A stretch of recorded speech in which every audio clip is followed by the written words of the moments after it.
Okay, so है topic is complexation of alkali metals ion by cyclic polyethers. ठीक है, तो जैसे कि मैंने अभी बताया था दैट हम यहाँ पे एस ब्लॉक कर रहे हैं। एस ब्लॉक में दो ग्रुप्स होते हैं, alkali metals and alkaline earth metals. यहाँ पे हम लोग ग्रुप 1 के अल्कली मेटल्स की कंप्लेक्सेशन देखेंगे विद वेरियस लाइगेंड्स। ठीक है, यहाँ पे हम लाइगेंड कौन सा यूज़ कर रहे हैं? साइक्लिक पॉलीथर्स। सबसे पहले साइक्लिक पॉलीथर्स जो हैं वो क्या होते हैं? मैक्रोसाइक्लिक। मैक्रो मतलब कि एक बड़ी साइक्लिक रिंग्स होंगी। पॉली ईथर्स, ईथर ग्रुप कौन सा होता है? Carbon, oxygen, carbon. So this is ether group. Poly ether का मतलब है कि यहाँ पे बहुत सारे आप लोग देख सकते हो कि ईथर ग्रुप्स हैं, इसीलिए the called as macrocyclic poly ethers. इनको क्राउन ईथर्स भी बोला जाता है। सबसे पहले इनकी नेमिंग जो है वो कैसे की जाती है? यहाँ पे जो है this is cyclohexyl 18 crown 6। 18 crown 6 क्यों है ये? सबसे पहले तो 18 क्यों है यहाँ पे? क्योंकि 18 नंबर ऑफ कार्बन आइटम्स हैं यहाँ पे। ठीक है, इनको छोड़ के डाइबेंजो है, इसको तो हम छोड़ ही देते हैं फिलहाल। 18 नंबर ऑफ कार्बन आइटम्स हैं। क्राउन क्योंकि क्राउन एक क्राउन फॉर्म में है। 6 क्यों है? क्योंकि इसमें 6 नंबर ऑफ ऑक्सीजन आइटम्स है, इसीलिए दिस इज 18 क्राउन 6। ओके, इसको यूजुअली हम लोग जो है अगर लिखना हो कार्बन को अगर हम ना लिखें, मतलब सिर्फ यहाँ पे रिंग्स बनाएं, तो ये इसकी ऐसी शेप बनती है। ओके, अभी this is the way how to write. This is 18 crown 6, ये क्राउन ईथर की कैटेगरी में आता है। अब आप लोग देख सकते हो कि ये जो रिंग्स हैं इनके सेंटर में एक मोइटी कैविटी होती है, जो खाली जगह होती है उसको हम कैविटी बोल देते हैं। ठीक है, अब वो जो इनकमिंग अल्कली मेटल है वो यहाँ पे इस कैविटी में आके फिट होएगी। अब क्योंकि इस पे ऑक्सीजन है, ऑक्सीजन हमें पता है इलेक्ट्रोनेगेटिव होते हैं, उनके ऊपर नेगेटिव चार्ज आता है, तो डेफिनेटली अगर इनके ऊपर नेगेटिव चार्ज है तो रिंग के अंदर वाली साइड नेगेटिव चार्ज होएगा, तो वो किसी पॉजिटिव को ही अट्रैक्ट करेगा। तो अल्कली मेटल्स यहाँ पे आके जो है वो फिट हो जाती हैं, that are electropositive. Now the question is कौन सी अल्कली मेटल? एक्चुअली यहाँ पे वो किसके ऊपर डिपेंड करेगा? इस कैविटी का साइज। अगर अल्कली मेटल के साथ, जिस भी अल्कली मेटल के साइज के साथ इसका साइज मैच करेगा, वही अल्कली मेटल आके यहाँ पे फिट होएगी। यहाँ पे कुछ और क्राउन ईथर्स हैं, like this is 14 crown 4 di benzo, क्योंकि दो बेंजीन रिंग्स हैं। 14 क्या है यहाँ पे? Number of carbon atoms crown, और 4 number of oxygen atoms. Similarly this is 15 crown 5, this is 18 crown 6। Okay, अब यहाँ पे साइज का आ जाता है। देखो 14 क्राउन 4 का जो साइज होता है वो आता है 1.20 से 1.50 में, और लिथियम का साइज 1.52 होता है। दैट मीन्स कि इसका साइज 14 क्राउन 4 से कंपैरेबल है, तो 14 क्राउन 4 में जो है वो लिथियम ही आके फिट होएगा।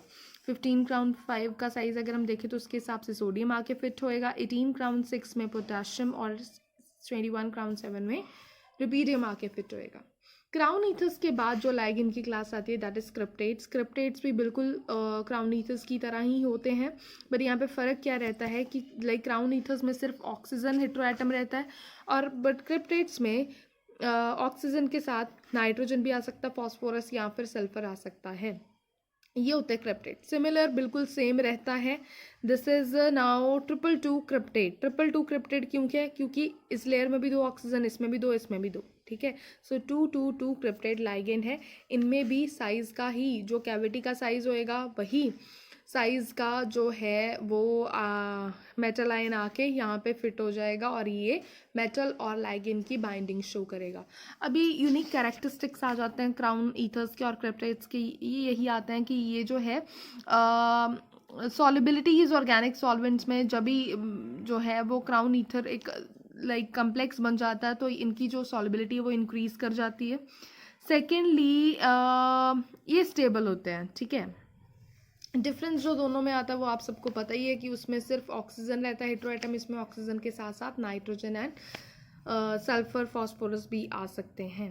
अभी अल्कली मेटल्स जो हैं इनके और किन कम्प्लेक्सेस के साथ जो है इनकी बाइंडिंग होती है? ठीक है, so apart from that poly ethers, alkali metals जो हैं वो पॉलीसाइक्लिक ईथर्स के साथ भी अपनी बाइंडिंग जो शो करते हैं। सॉरी, पॉली ईथर्स के साथ तो चलो करते ही हैं, इनके अलावा भी ये जो किलेटिंग ग्रुप्स होते हैं उनके साथ अपनी बाइंडिंग जो है शो करते हैं। फॉर मल्टीडेंटेट लाइगेंड्स, फॉर एग्जांपल यहाँ पे सैलिसाइल्डिहाइड है, तो सैलिसाइल्डिहाइड के साथ, दिस इज स्ट्रक्चर ऑफ सैलिसाइल्डिहाइड, इसके साथ जो है वो कैसे शो करते हैं बाइंडिंग अल्कली मेटल्स? सल्फेल्डिहाइड के साथ जब आपने सोडियम हाइड्रोक्साइड को रिएक्ट करवाया, ये प्रोटॉन रिमूव हो जाता है। यहाँ पे वाटर OH जो है, ये वाला OH ये इस हाइड्रोजन के साथ बाहर निकल जाता है वाटर की फॉर्म में, और ये जो पोटाशियम है, क्योंकि ऑक्सीजन नेगेटिव है, potassium positive, sorry sodium positive, तो ये सोडियम उसके साथ जो लग जाता है। ओके, तो जब सिमिलरली इसके साथ सल्फेल्डिहाइड का एक और मॉलिक्यूल आता है, ठीक है, तो अगेन वही प्रोसेस सारा रहता है, ठीक है, कि इसका प्रोसेस जो है वो क्या रहेगा फिर, कि इसका ये जो ऑक्सीजन है, दिस इज़ नेगेटिव, ठीक है, तो ये क्या करेगा, इस सोडियम को जाके बाइंड कर देगा, ठीक है। इन एडिशन टू दिस, ये वाले ऑक्सीजन जो हैं ये भी सोडियम के साथ अपनी बाइंडिंग जो है वो शो करेंगे। बेसिकली यहाँ पे ये सिर्फ इसी के साथ अटैच्ड है, यहाँ पे सिर्फ इनके कोऑर्डिनेट बॉन्डिंग जो है वो शो करी हुई है, और ऐसा कम्प्लेक्स बन जाता है जिसमें सोडियम मेटल जो है वो फिट हो जाता है सेंटर में, और यहाँ पे साइड पे लाइगेंस आ जाते हैं, और यहाँ पे ये जो है बाइंडिंग कम्प्लेक्स बन जाता है। सल्फेल्डिहाइड के अलावा भी बहुत सारे ऐसे आते हैं कंपाउंड्स, फॉर एग्जांपल एसिटाइल एसीटोनेट, ठीक है, दिस इज एसिटाइल एसीटोनेट, ये अपनी कीटो फॉर्म में है, और ये अपनी इनोल फॉर्म है जब इसकी प्रोटोनेशन हो जाती है और ये बॉन्ड यहाँ पे शिफ्ट कर जाता है, तो this is enol form. Again आप इसकी हाइड्रोलिसिस करते हो, तो हाइड्रोलिसिस करने से क्या होता है कि यहाँ पे ये जो ऑक्सीजन है, ठीक है, ये रिमूव हो जाता है, सोडियम यहाँ पे लग जाता है, और ये जो वाटर के 2 ऑक्सीजन एटम्स हैं ये सोडियम के साथ बाइंड करके ऐसा कम्प्लेक्स बना देते हैं। ओके, सिमिलरली जब आप इसमें जो है एक और डालते हो, ऐसा एसिटाइल एसीटोनेट का डालते हो कंपाउंड, ठीक है, तो इस साइड भी अगेन एक और यूनिट इसका आ जाता है और सोडियम की बाइंडिंग हो जाती है इनके साथ। इसके अलावा पोटाशियम, रुबीडियम, सीजियम की अगर हम बात करें, ठीक है, जैसे कि उनका साइज़ बड़ा होता है और उनकी जो कोऑर्डिनेशन नंबर है उनका 4 या 6 कोऑर्डिनेशन नंबर उनका रहता है। यहाँ पे जैसे कि सीजियम का 6 कोऑर्डिनेशन नंबर है, तो इसके साथ इसके 3 यूनिट्स जो हैं वो कंबाइन कर जाते हैं। तो बेसिकली यहाँ पे आपको ये ध्यान में रखना है कि सीजियम जो है इलेक्ट्रोपॉजिटिव है, तो ऑक्सीजन इलेक्ट्रोनेगेटिव है, इसलिए वही इसके साथ जो है वो बाइंडिंग शो करेगा। यहाँ पे ऑक्सीजन की बाइंडिंग है सीजियम के साथ, ना कि हाइड्रोजन की। Next topic is complexation tendency of alkaline earth metals. अभी हम लोग जो है वो ग्रुप 2 की बात करेंगे। ग्रुप 2 के एलिमेंट्स जो हैं, जैसे कि हम सबको पता है कि ग्रुप 2 के एलिमेंट्स का साइज़ जो है ग्रुप 1 के एलिमेंट्स से छोटा होता है, और इसके अलावा जो है इनके बहुत सारे नोन कम्प्लेक्सेस तो नहीं हैं, बहुत ही रेयर कम्प्लेक्सेस जो हैं इनमें बनते हैं। लाइक बेरिलियम जो है, बेरिलियम फ्लोराइड की अगर हम बात करें तो ये रेडली जो है 2 और फ्लोराइड के साथ बाइंडिंग करके टेट्राहाइड्रल कम्प्लेक्स लाइक दिस बना लेता है, जिसमें एक बेरिलियम के साथ 4 फ्लोराइड्स लगे होते हैं। इसके अलावा फ्लोराइड के अलावा भी लाइगेंस जो हैं वो बेरिलियम के साथ कौन से लग जाते हैं, ऑक्सलेट, लाइक ये आप लोग यहाँ पे देख सकते हो, दिस इज ऑक्सलेट लाइगेंड, ठीक है। तो ये जो ऑक्सलेट है ये भी बेरिलियम के साथ बाइंडिंग ऐसे कर लेता है। इसके अलावा एक अनयूजुअल स्ट्रक्चर जो है बेरिलियम शो करता है, दैट इज़ बेरिलियम। अगर बेरिलियम डाइऑक्साइड को इवेपोरेट कर दिया जाए विद एसिटिक एसिड, तो ऐसा सब्सटेंस जो है वो बन जाता है, और इसको हम जो है बेरिलियम एसीटेट बोलते हैं, ठीक है। जिसमें कि क्या होता है कि सेंटर में ऑक्सीजन रहता है, that is attached to 4 beryllium atoms which are placed on the corners of tetrahedron. Okay, उसके बाद क्या रहता है, 6 एसिटेट ग्रुप्स आते हैं जो कि 6 एजेस के ऊपर, टेट्राहेड्रन के एजेस के साथ attach, this is the corners, है ना, ये इस एज के ऊपर है, ये इन दोनों के एज के ऊपर है, और ये इन दोनों के एज के ऊपर है, ये इन दोनों के एज के ऊपर, और ये इन दोनों के एज के ऊपर, ऐसे करके 6 एसिटेट रहते हैं। ओके, ये जाके ये वाला जो कंपाउंड है ये 2 बेरिलियम एसीटेट के जैसा ही एक और कंपाउंड है बेरिलियम नाइट्रेट। इसमें क्या आ जाता है, सिर्फ एसीटेट की जगह पे नाइट्रो ग्रुप आ जाता है, ये इसकी प्रेपरेशन है। हाँ, अल्कली मेटल जो है वो अगर हम बेरिलियम के बाद किसी की बात करें तो वो मैग्नीशियम है। मैग्नीशियम भी टेट्राहेड्रल हैलाइड्स बनाती है, ठीक है। But the most important complex जो मैग्नीशियम के साथ बनता है that is chlorophyll naturally occurring ये सब्सटेंस है क्लोरोफिल, जो कि ग्रीन कलर का पिगमेंट होता है, प्लांट्स में पाया जाता है, ठीक है। ये जो क्लोरोफिल है ये सनलाइट से एनर्जी एब्जॉर्ब करता है रेड रीजन में, और प्लांट्स के लिए फोटोसिंथेसिस के लिए जो एनर्जी अवेलेबल होती है वो देता है कार्बन डाइऑक्साइड वाटर के साथ मिक्स करके। In the presence of this chlorophyll and sunlight he glucose बनाता है और ऑक्सीजन जो है वॉल्ड आउट हो जाती है। क्लोरोफिल का ये स्ट्रक्चर रहता है, ठीक है, जिसमें कि मैग्नीशियम मेटल जो है वो बाइंडेड होती है। इसके अलावा EDTA भी कम्प्लेक्स बनाता है विद अल्कलाइन अर्थ मेटल्स, ठीक है। सो लाइक दिस कैल्शियम जो है वो EDTA के साथ बाइंड करके एक कम्प्लेक्स स्टेबल बनाता है, ठीक है। और EDTA बहुत ही इम्पॉर्टेंट कम्प्लेक्स है बिकॉज इसकी काफ़ी सारी एनालिटिकल एप्लीकेशंस हैं। For example in determining the hardness of water की हार्डनेस फाइंड आउट करने में ये हेल्पफुल रहता है। Last topic is role of alkali and alkaline earth metals in biological system. Biological systems में इनका क्या रोल रहता है? सबसे पहले हम लोग रोल पढ़ेंगे सोडियम एंड पोटाशियम का, देन मैग्नीशियम एंड कैल्शियम का। So look, sodium and potassium ions जो हैं वो बहुत ही इंपॉर्टेंट रोल प्ले करते हैं लिविंग ऑर्गेनिजम्स में, ठीक है, ह्यूमन बींग्स में भी इनफैक्ट। कैसे करते हैं वो?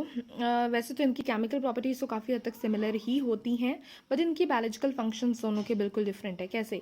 लुक, लिविंग ऑर्गेनिजम्स में ना एक एक्स्ट्रा सेलुलर फ्लूइड्स होते हैं जिनमें कि सोडियम आयंस जो मेजर केटाइंस रहते हैं, ठीक है, जो कि बॉडी में जो एंजाइम्स होते हैं उनको एक्टिवेट करते हैं, ठीक है। बेसिकली इस प्रोसेस में होता क्या है कि जो सोडियम आयंस है ना उनको सेल से बाहर एक्सपेल्ड किया जाता है, बट पोटेशियम को नहीं, ठीक है। इस प्रोसेस को ना हम आयन ट्रांसपोर्ट, इस प्रोसेस को सोडियम पंप, इस आयन ट्रांसपोर्ट को हम लोग सोडियम पंप भी बोलते हैं। इसमें क्या होता है, सोडियम आयन को सेल से बाहर निकाल दिया जाता है और पोटेशियम आयंस को दोबारा से टेकअप कर लिया जाता है। इससे क्या होता है कि sodium ions expel from intercellular fluids to extra cellular fluids, ठीक है। प्रोटीन कैरियर्स इनको हेल्प करते हैं इंटरसेलुलर से एक्स्ट्रा सेलुलर में आने के लिए। उसी टाइम के ऊपर ये क्या करता है, पोटेशियम आयंस को फिर से इंटरसेलुलर फ्लूइड्स में ले जाता है, ठीक है। तो बेसिकली क्या होता है, अच्छा, ऐसा ट्रांसपोर्ट जो है वो एनिमल्स में भी होता है। एनिमल्स में ये पाया जाता है कि जो पोटेशियम आयंस की कंसनट्रेशन इनसाइड द सेल वो 0.15 रहती है और उसी टाइम के ऊपर सोडियम की 0.01 मोलर, जो कि बहुत कम है। बॉडी फ्लूइड्स में क्या होता है, आउटसाइड द सेल जो कंसनट्रेशन है सोडियम एंड पोटेशियम की क्या रहती है, पोटेशियम की आउटसाइड द सेल ऑब्वियसली कम रहेगी बिकॉज वो इनसाइड होते हैं। पोटेशियम की होती है 0.004 मोलर और सोडियम की उसी टाइम के ऊपर 0.15 मोलर होती है, ओके। तो अभी जो पोटेशियम एंड सोडियम को एक्स्ट्रा से इंट्रा और इंट्रा से एक्स्ट्रा में लाने के लिए जो एनर्जी चाहिए होती है वो आती है from the hydrolysis of ATP। ये एस्टिमेट किया जाता है कि एक ATP को जब ADP में कन्वर्ट किया जाता है तो वो जितनी एनर्जी देते हैं that is sufficient to expel 3 sodium ions out of cell and 2 potassium ions back into the cell. Fine. So इससे क्या होता है कि एक तो सेल में जो है वो पोटेंशियल डिफरेंस जनरेट हो जाता है, इलेक्ट्रिकल पोटेंशियल जनरेट हो जाता है मेम्ब्रेन में भी, ठीक है। That is responsible for the functioning of nerve and muscle cells. इसके अलावा जो पोटेशियम आयंस होते हैं जो सेल के अंदर होते हैं, ठीक है, वो बहुत ज़रूरी हैं काफ़ी सारे मेटाबॉलिक फंक्शंस के लिए, like metabolism of glucose, synthesis of proteins and activation of some enzymes. So this process is very important. Next is role of magnesium and calcium ion. तो जैसे कि मैंने पहले ही मेंशन कर दिया था कि जो मैग्नीशियम आयंस हैं वो तो क्लोरोफिल जो है जो कि फोटोसिंथेसिस, क्लोरोफिल में पाए जाते हैं जो कि फोटोसिंथेसिस के लिए रिक्वायर्ड होती है इन ग्रीन प्लांट्स। इसके अलावा मैग्नीशियम एंड कैल्शियम का रोल बिल्कुल सोडियम एंड पोटेशियम की तरह है। मैग्नीशियम आयंस जो हैं ये बिल्कुल पोटेशियम आयंस की तरह इंटरसेलुलर में ज़्यादा प्रेजेंट होते हैं देन एक्स्ट्रा सेलुलर, और कैल्शियम सोडियम की तरह एक्स्ट्रा सेलुलर मतलब आउटसाइड द सेल प्रेजेंट होते हैं। इनके अलावा मैग्नीशियम आयंस जो हैं that are helping in the activation of phosphate transfer enzymes. इसके अलावा दे आर कैल्शियम जो है that is essential for the formation of bones and teeths as apatite. इसके अलावा कैल्शियम आयंस जो हैं वो blood clotting and for maintaining the regular beating of heart इसके लिए असेंशियल है। सो काफ़ी, हाँ, अगर आप लोग जो है वो कैल्शियम आयंस के इंटेक को इंक्रीज़ करते हो तो काफ़ी सारे मसल क्रैम्प्स जो हैं उनसे बॉडी बच सकती है, प्रिवेंट हो सकती है। So this is all about this. Thank you.